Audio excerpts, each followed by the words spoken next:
Recapping global markets in August, we had global equities rise 2.5%. This is now the 7th consecutive month that global equities have risen, and we've now had 17 months since the lows in this rally that we've seen. Quite astonishingly, we've actually had global equities rise in 14 out of these 17 months, really showing and underscoring the persistence and the consistent gains equity investors have had since the lows.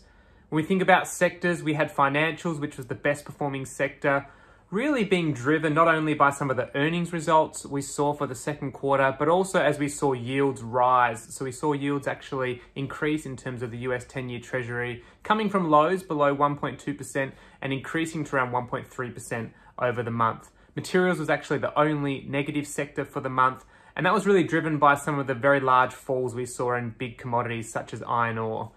In terms of regions, it was quite even across developed and emerging world. The US did quite well as earnings was very strong. So the second quarter earnings, we actually had earnings rise 87% year over year from the prior quarter. And we had broadly earnings surprise. So the upgrades or the surprise versus prior estimates was 16%.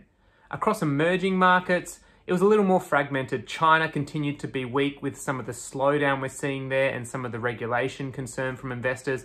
But then we had some pockets like ASEAN doing very well, Indonesia and Philippines rising very strongly, and India rising more than 10%. India is now one of the best performing markets we've had year to date in 2021.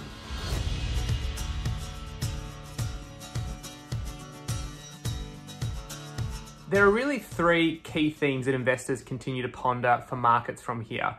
These are tapering, so how much and how fast will the US Federal Reserve take out in terms of liquidity and the quantitative easing that they've been injecting, and what does this mean for future interest rates and when they will rise?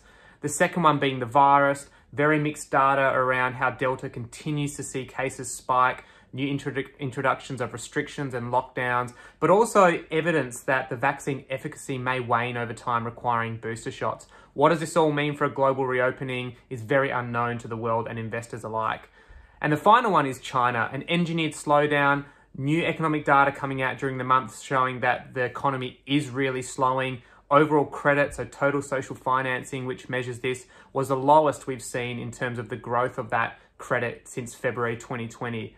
All in all, these are negatives that the investor continues to ponder, and we are left in this interesting situation, a situation where we don't want economic data to be too good because that may actually prompt central banks to raise rates sooner or take liquidity out of the system, something that could be bad for equity markets, but we also don't want it to be too weak at the same time. So this Goldilocks scenario of a not too hot, not too cold scenario is something that investors are really hoping sustains from here.